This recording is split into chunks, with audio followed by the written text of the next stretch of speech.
Merry Christmas, you wonderful old building alone! Hey! Merry Christmas, Mr. Potter! Happy New Year to you!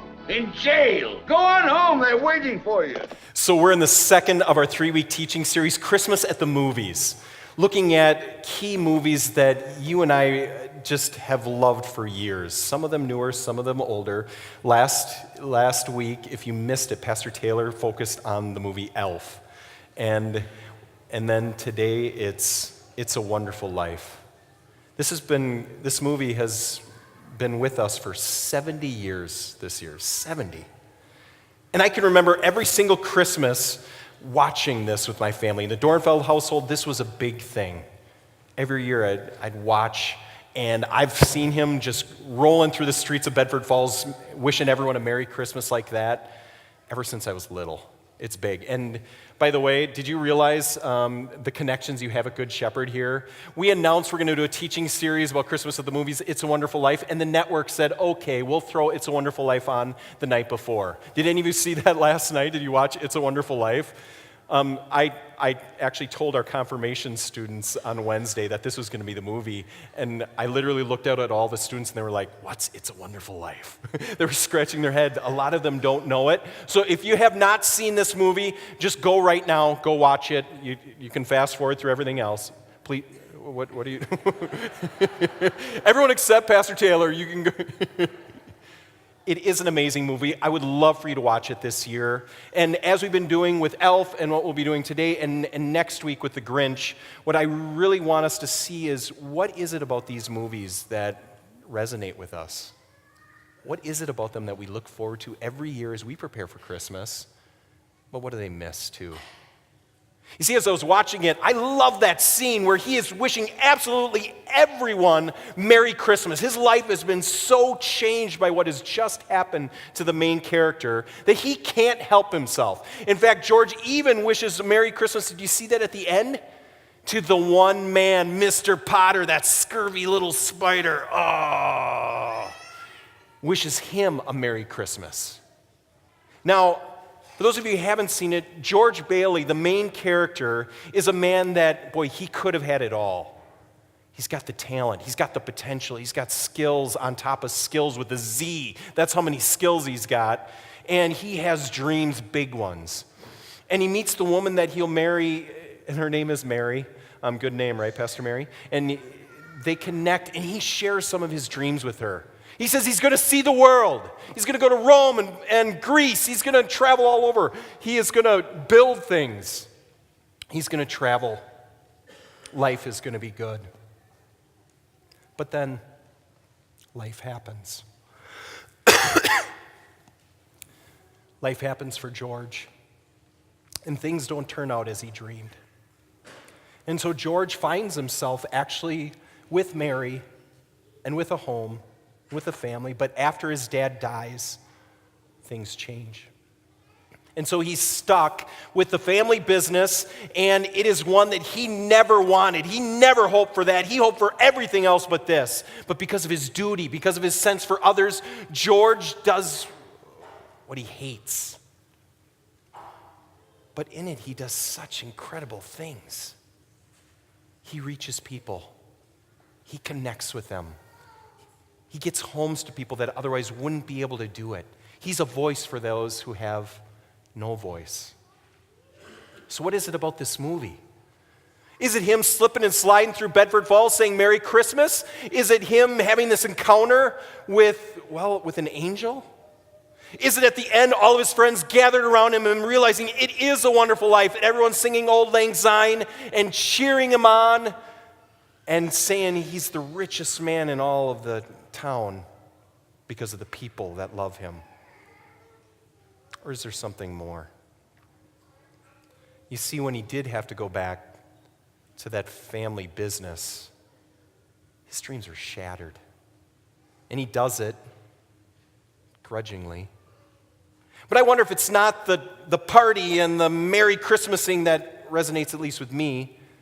What resonates and connects with me about this movie, why I come back to it again and again and again, well, it's actually scenes like this. Let's watch this. Dad, how do you spell hallelujah? How should I know? What do you think I am, a dictionary? Tommy, stop that, stop it. Janie, haven't you learned that silly tune yet? You play it over and over again. Now stop it, stop it.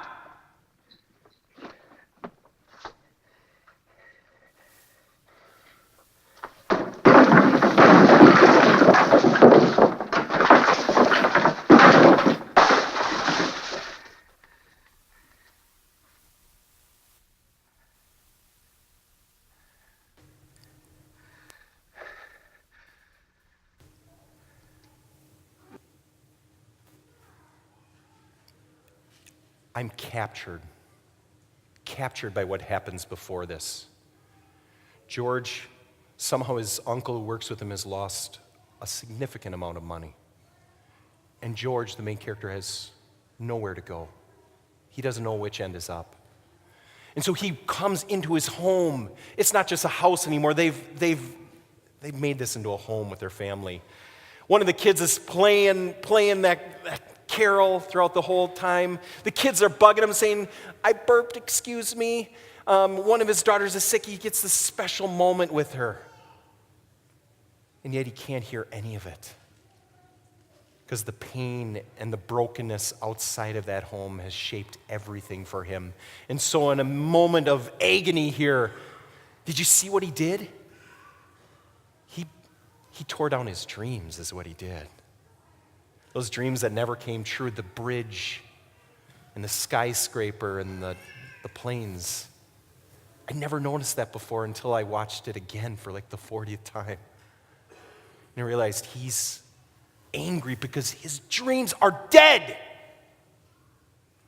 Why should we have Merry Christmasing going on? Why should we prepare for something beautiful? Why should we enjoy our family?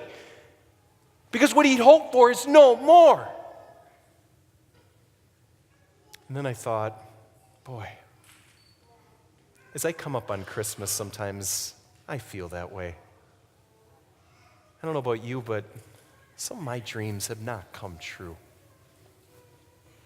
And I'm guessing for a few of you, that's the case.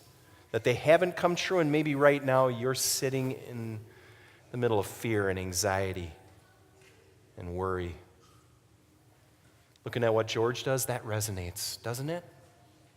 I mean, I'm running around, and I don't know about you. I don't know about you brave souls that went out either on Thanksgiving night or on Black Friday to go out. How many of you will dare raise your hands that you were out for Black Friday shopping? I know a lot of you are shaking your heads, but there's a few of you that are like, yep, I did it. I just won't raise my hand. But you've been out there searching, hunting, stressing about what's the great, perfect gift to give someone you care about because you want to celebrate Christmas in just the right way. And how many of you, as you were putting up lights and tinsel and trees, were like, oh, I just am not quite feeling it, and struggling with that? And how many of you, as you come up on Christmas, are missing someone you wish was with you right now? Grandparents, parents, a spouse, a child. When George breaks that down, I cry every single time. And I think it's not just for him. I think it's because I recognize my life doesn't always turn out the way I hope. And yet, while I'm trying to find that perfect gift, what's playing on the radio? It's the most wonderful time of the year. Bah humbug is what I want to say at times. How can that be? And that isn't always the case. And life, like George Bailey, is not always perfect or fair. What do you do when you don't feel like you're in the Christmas spirit? What do you do when it doesn't feel like a wonderful life? Well, the Apostle Paul is talking to some people who are broken. A church like ours that's made up of people that are not perfect at all. And this church in Rome, this is one that has some real stresses on it. And they don't understand, just like we do, that sometimes life is not perfect. But Paul is reminding them that Jesus is in the middle of this. And as we come in this season, there is such a powerful thing. We call this season Advent. It means coming. And we're waiting.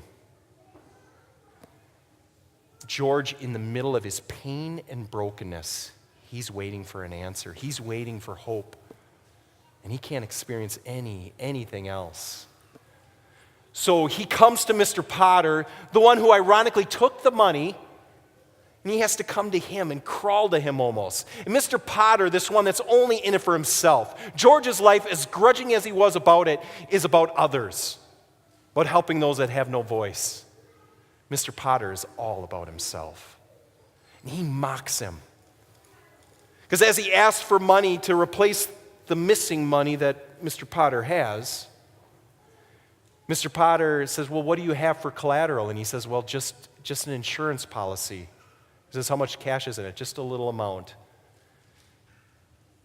Mr. Potter laughs at him and says, you know, George, you're worth more dead than alive. Those of you who've seen this movie see his eyes get intense, like, this is the answer. The world would be better without me in it. And so he goes to a bridge. He's ready to throw himself until God steps in, right? And God sends, of all things, an angel with no wings called Clarence. And Clarence, bumbling and stumbling about, comes up with an amazing idea. He gives George insight, a vision, a dream to see what would the world be like without him in it. And so George is able to see Bedford Falls as it would be without him helping people. People that would have homes and families aren't. They're in slums. His wife is alone. His children, their children that they love desperately, they're not there. And so George, in the middle of this insight, says, hey, boy, it is a wonderful life because of what God has blessed me with, and that he actually is a blessing. Now, as followers of Jesus, sometimes it's easy to look at the things that aren't blessings.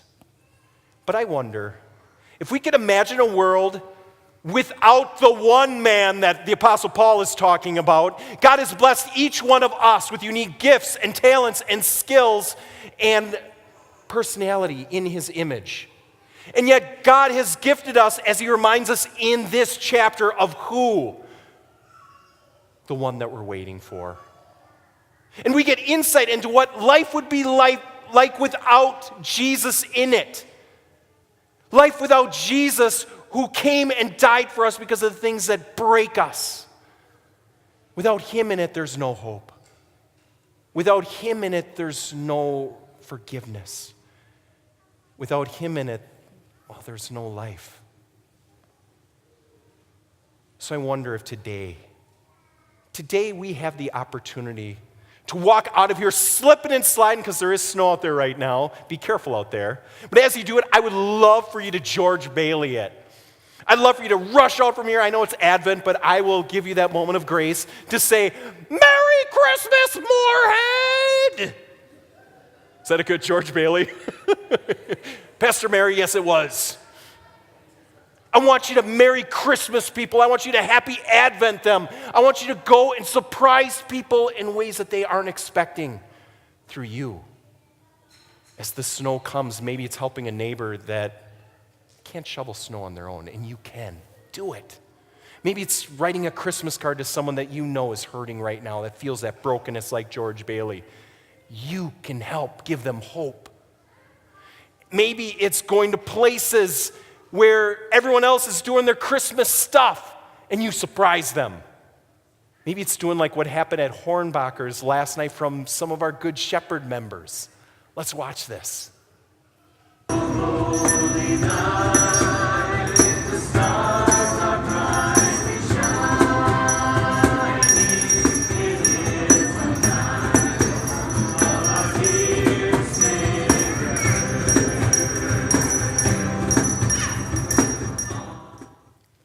You can, oh, holy night, people. Go out, not just ringing a bell, but you're going to sing and bring surprising joy and love and forgiveness. And yes, life to others. It's about Jesus, isn't it? Today, what I hope and pray we can do with our lives is make it wonderful for others because of our Savior. Amen.